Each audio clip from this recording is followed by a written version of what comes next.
still working from home." That was the first thing my father said to me that night, as if the patio wasn't packed with whispering relatives, champagne flutes and string lights that made everything look prettier than it felt. He was holding a whiskey glass like a weapon, smirking across the yard like he owned the oxygen. In his mind, he still did. I smiled small and sharp just as my phone buzzed quietly in my coat pocket. I slid it out and glanced down. "Acquisition of Kingswell Industries complete. You now own 100%. My pulse didn't jump. I didn't flinch. I just looked up, locked eyes with the man who'd spent my entire life doubting me, and realized he had no idea what had just happened. The empire he worshipped, the one he built with contempt for everything I stood for, I owned it now. And this was the moment they had all been waiting for, one more chance to smirk, to chuckle, to dismiss the daughter with her little green ideas. But they didn't know. They didn't know that while they were busy ridiculing me, I had just rewritten the story of our family. Narration her world. Growing up as a Blake meant learning early that love came with conditions, that success had a dress code, a pedigree, and a business degree. Our family name wasn't just printed on the bronze plaque outside Kingswell Industries HQ. It was carved into the walls, etched into company stationery, and whispered like gospel in every business school from Stanford to Yale. My grandfather started Kingswell in 1952, a tool company turned industrial empire. By the time I was born, it wasn't just a company, it was a religion. And Charles Blake, my father, was its high priest, CEO, legacy protector, iron-fisted visionary, the kind of man who treated family dinners like board meetings. He never yelled, he didn't need to, he just looked at you in that way like you'd failed before you even tried. The golden child. And then there was Trevor, my older brother, my father's mirror, captain of the debate team, graduated Wharton, took over Kingswell's West Coast operations by 27. He spoke in spreadsheets. He negotiated deals over brandy. He was everything I wasn't, and everything my father wanted. The black sheep. And then there was me, Madison Blake, the artist, the idealist, the she'll grow out of it phase. While Trevor was learning capital investment, I was sketching solar-powered microgrid systems on napkins. I brought ideas to the dinner table like, what if Kingswell cut emissions 40% using circular systems? And my father would just sip his wine and say, sustainability might look cute on a college brochure, Madison, but in the real world, margins matter. Trevor would smirk. Mom would shoot me that soft warning smile, the one that said, don't push, just get through dessert without starting a war. And I would swallow it all down. The frustration, the fury, the ache, not because I was weak, but because I was watching, learning, and planning. They used to say I was creative, as if that were a flaw that might fade with time. I wasn't failing. I was different. But in the Blake household, different was dangerous. Charles Blake believed in legacy, not innovation, not curiosity, legacy. To him, I wasn't his daughter. I was a potential PR liability. He raised Trevor like a CEO in training and treated me like I was embarrassing the brand. Trevor once told me during a family barbecue, Dad says idealism is a luxury. You should try focusing on the real world sometime. I didn't even look up. I just stared at the grill flames and whispered in my head, no, I'm focusing on the future. You're stuck in the past. And then there was my mother, Veronica Blake, elegant, poised, practically silent. She spent decades one step behind my father, nodding at every boardroom victory and diffusing every emotional grenade at dinner with a tight smile. She never told me I was wrong, but she never told me I was right either. That silence. It was the loudest message of all, a moment of defiance.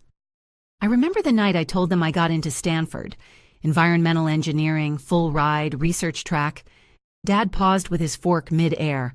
Stanford, he repeated like I'd said Mars. You've always been so good with people. Why not business or law or Wharton like Trevor? Because I want to build things, I said. Sustainable systems, real infrastructure, solutions. He set down his fork, looked me in the eye.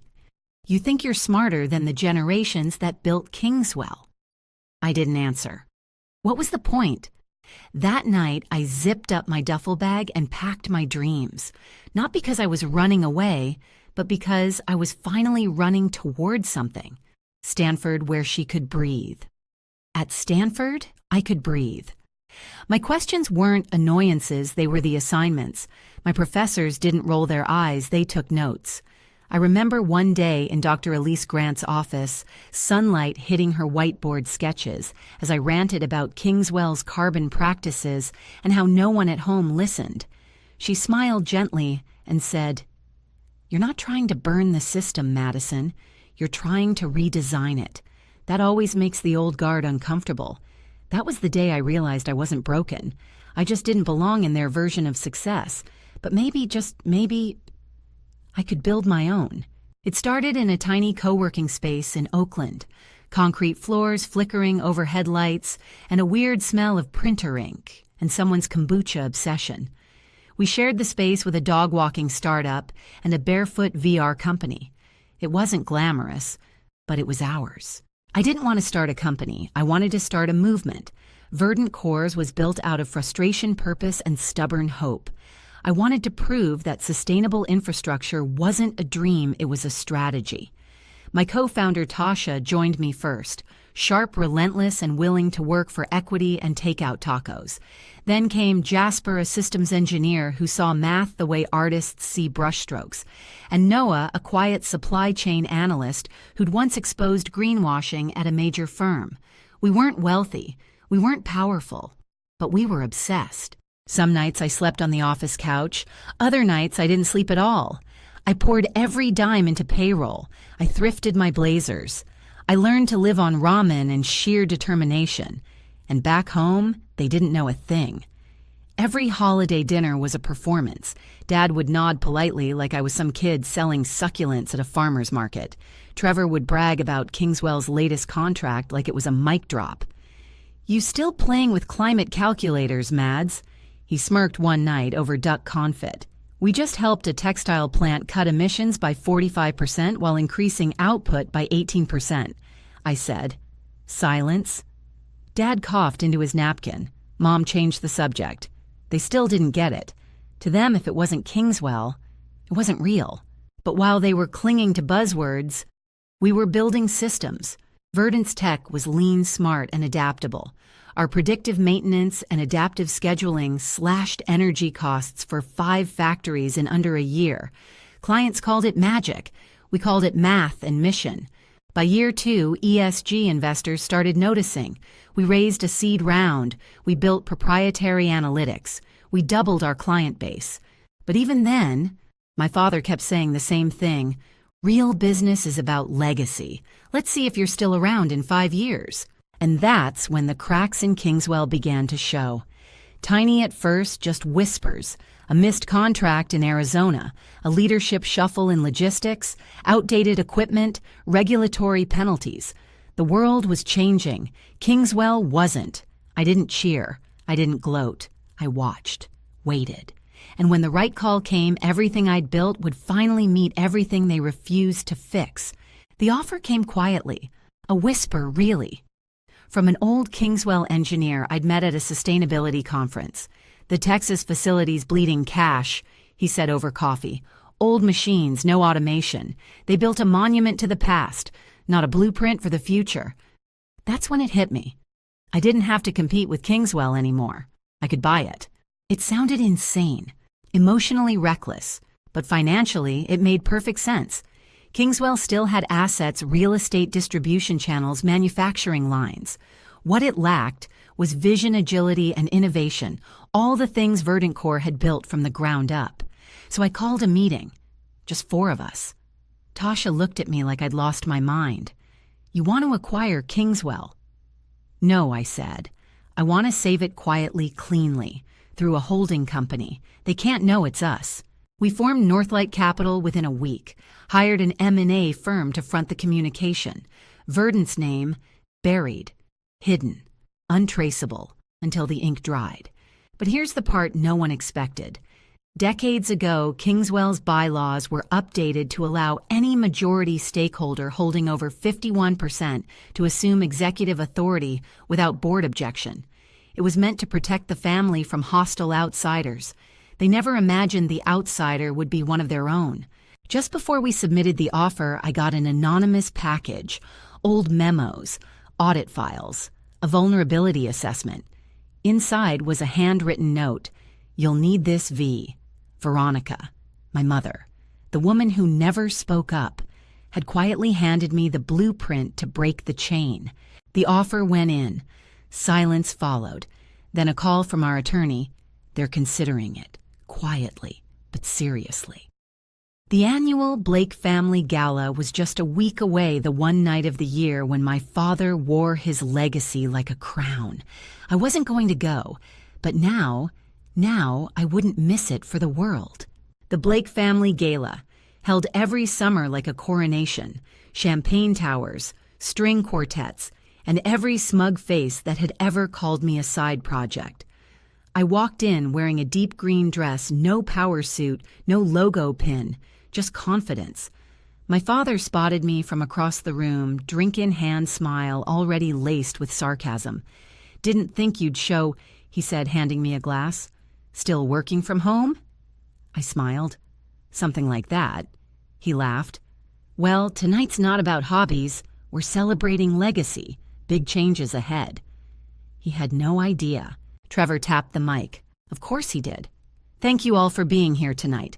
I have the honor of announcing a monumental shift for Kingswell Industries." He beamed. "We've secured a private acquisition, fresh capital, expanded reach, and best of all, the Blake family remains in charge." Applause. My father's eyes glittered. My mother dabbed the corner of her eye. Then Trevor said it. "Our new partners, Northlight Capital, will help lead us into the future." That was my cue. I stepped forward. "Actually," I said, calm and steady, "there's something you should all know about Northlight." The room shifted. Forks paused midair. Heads turned. Trevor blinked. "Madison, this really isn't the time." "No, it is," I said. "Northlight Capital is the holding company that finalized the acquisition this morning. The paperwork was signed at 11:17 a.m. I turned to my father. "And Northlight was created by Verdant Corse, my company. As of this morning, I own Kingswell Industries." The silence slammed harder than any punch. My father's glass slipped, shattered.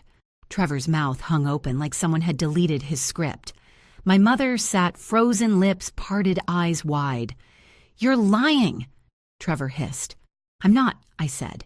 "You signed the deal. You just didn't know who was behind it." My father stepped forward, voice tight. "This is some kind of stunt." "No," I said. "It's a solution. One you refused to hear over and over. I offered data. I offered help. You mocked it. So I did what was left." "You bought your way in out of spite." Trevor spat. "No, out of necessity. Kingswell was failing. I couldn't let it die. Not when I knew how to save it." My father growled. "You think you can run Kingswell? I already do, and it's more efficient, more sustainable, and more profitable than you ever made it." Then I paused, breathed. "But this isn't revenge. It's an invitation. You can walk away or stay and help rebuild on new terms, true collaboration. No more silencing, no more ego." My father stared through me. Stone. Then he turned and walked out. No words, no fight, just gone. Trevor followed, slamming the French doors behind him. Only my mother remained. Her voice trembled. "Why didn't you tell us?" I whispered, "Because you never would have listened. You never saw me. Not really, but tonight, you have to." She stood, touched my cheek. "You're your grandfather's fire," she said, eyes soft. "He would have been proud." And that was the first time in my life I heard those words. The headlines hit within hours.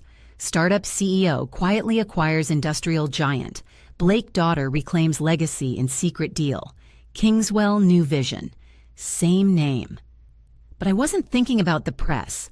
I was thinking about the people, the ones who had been told for decades that change wasn't possible. Now we were going to prove it was.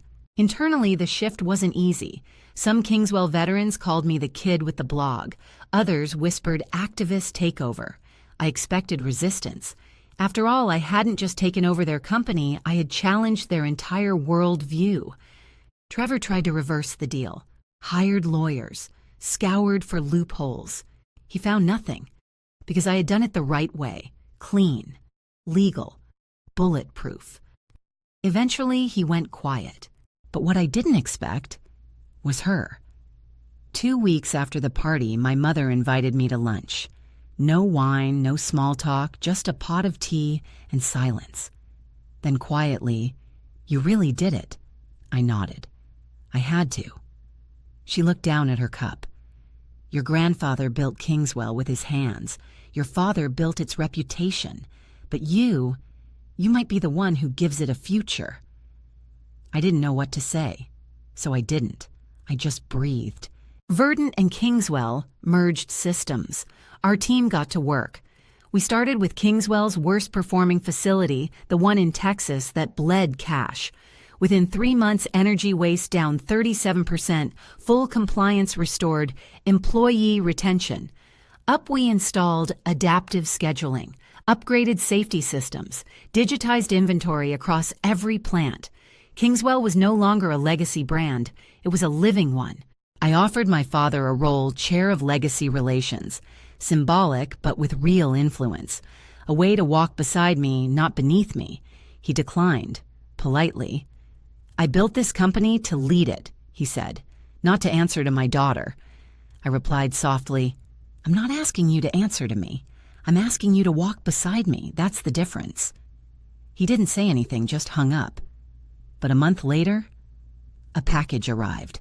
Inside, a worn hardcover biography of Ray Anderson, the legendary sustainable industrialist, tucked in the front cover, a note. His handwriting unmistakable. "Sustainability isn't the enemy of business. I see that now. You were ahead of us all. Dad." I kept that note in my desk drawer, not because I needed validation, but because sometimes even stone can crack. Today, Kingswell is something new, not a cautionary tale, not a relic, a hybrid, a bridge between the grit of the past and the vision of tomorrow. We've doubled profits, cut emissions by half, created more leadership opportunities for women and marginalized engineers than ever in the company's history. But none of that compares to this. When I walk into the headquarters now, the one that once shut me out, I'm not just tolerated, I'm heard, I'm respected, I belong. Because rewriting a legacy doesn't always mean burning it down. Sometimes it just means daring to imagine it better. Have you ever been underestimated by your own family, only to prove them wrong in the most powerful way possible? Drop your story below. Let's talk about it. Like, subscribe. And remember, sometimes the best revenge is reinvention.